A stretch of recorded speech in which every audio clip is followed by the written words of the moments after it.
बिस्मिल्लाहिर्रहमानिर्रहीम। शुरू अल्लाह के नाम से जो बड़ा मेहरबान नहायत रहम वाला है। इमाम अहमद इब्न हंबल रहमतुल्लाह अलैह की अपने बेटे के खुशगवार अज़वाजी ज़िंदगी के लिए 10 कीमती नसीहतें। वीडियो शुरू करने से पहले दरख्वास्त है कि हमारे चैनल को सब्सक्राइब करके बेल के निशान को दबा दें ताकि हमारी हर आने वाली वीडियो का नोटिफिकेशन आपको मिलता रहे। इमाम अहमद इब्न हंबल रहमतुल्लाह अलैह ने अपने साहबजादे को शादी की रात 10 नसीहतें फरमाई। हर शादीशुदा मर्द को चाहिए कि इनको गौर से पढ़े और अपनी ज़िंदगी में अमली तौर पर अख्तियार करे। मेरे बेटे, तुम घर का सुकून हासिल नहीं कर सकते जब तक कि अपनी बीवी के मामले में इन 10 आदतों को ना अपनाओ। लिहाजा इनको गौर से सुनो और अमल का इरादा करो। पहली दो ये कि औरतें तुम्हारी तवज्जो चाहती हैं और चाहती हैं कि तुम इनसे वाज़ेह अल्फाज में मोहब्बत का इजहार करते रहो। लिहाजा वक्तन फ़वक्तन अपनी बीवी को अपनी मोहब्बत का एहसास दिलाते रहो और वाज़ेह अल्फाज में इसको बताओ कि वह तुम्हारे लिए किस कदर अहम और महबूब है। इस गुमान में न रहो कि वह खुद समझ जाएगी। रिश्तों को इजहार की ज़रूरत हमेशा रहती है।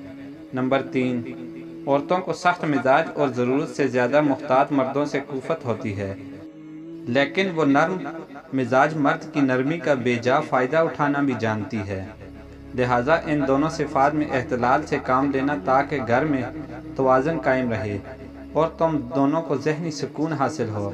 नंबर 4, औरतें अपने शोहर से वही तवक्को रखती हैं जो शोहर अपनी बीवी से रखता है, यानी इज़्ज़त, मोहब्बत भरी बातें, ज़ाहिरी जमाल, साफ़ सुथरा लिबास और खुशबूदार जिस्म। लिहाजा हमेशा इसका ख्याल रखना। नंबर 5, याद रखो घर की चारदीवारी औरत की सल्तनत है। जब वो वहाँ होती है तो गोया अपनी मुमलिकत के तख्त पर बैठी होती है। इसकी इस सल्तनत में बेजा मुदाखलत हरगिज़ न करना और इसका तख्त छीनने की कोशिश न करना। जिस हद तक मुमकिन हो सके घर के मामलात इसके सुपुर्द करना और इसमें तसर्रुफ़ की इसको आज़ादी देना।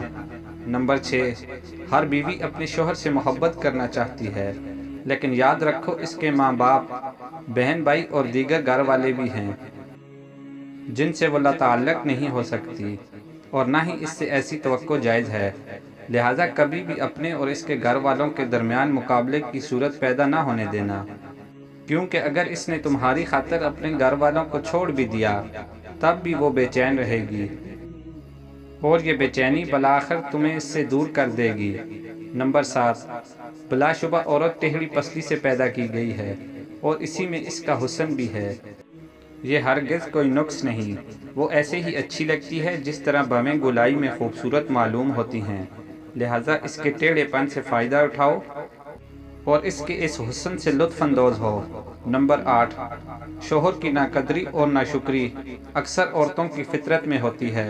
अक्सर सारी उम्र भी इस पर नवाज़शें करते रहो, लेकिन कभी कोई कमी रह गई तो वो यही कहेगी कि तुमने मेरी कौन सी बात सुनी है आज तक। लिहाजा इसकी इस फितरत पर ज़्यादा परेशान मत होना और ना ही इसकी वजह से इससे मोहब्बत में कमी करना।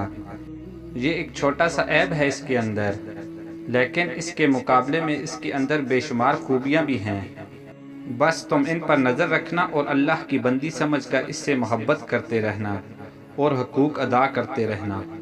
नंबर 9, हर औरत पर जिस्मानी कमज़ोरी के कुछ अय्याम आते हैं। इन अय्याम में अल्लाह ताला ने भी इसको इबादत में छूट दी है, इसकी नमाज़ें माफ़ कर दी हैं और इसको रोज़ों में इस वक्त तक ताख़ीर की इजाज़त दी है जब तक वह दोबारा सेहतयाब ना हो जाए। बस इन अय्याम में तुम इसके साथ वैसे ही मेहरबान रहना जैसे अल्लाह ताला ने इस पर मेहरबानी की है। जिस तरह अल्लाह ने इस पर इबादतें हटा लीं, वैसे ही तुम भी इन अय्याम में इसकी कमज़ोरी का लिहाज रखते हुए इसकी जिम्मेदारियों में कमी कर दो, इसके काम काज में मदद करो और इसकी सहूलत पैदा करो। नंबर 10, आखिर में बस ये याद रखो, तुम्हारी बीवी तुम्हारे पास एक कैदी है जिसके बारे में अल्लाह ताला तुमसे सवाल करेगा। बस इसके साथ इंतहाई रहम व करम का मामला करना। वीडियो अच्छी लगे तो वीडियो को लाइक और चैनल को सब्सक्राइब कीजिए। शुक्रिया।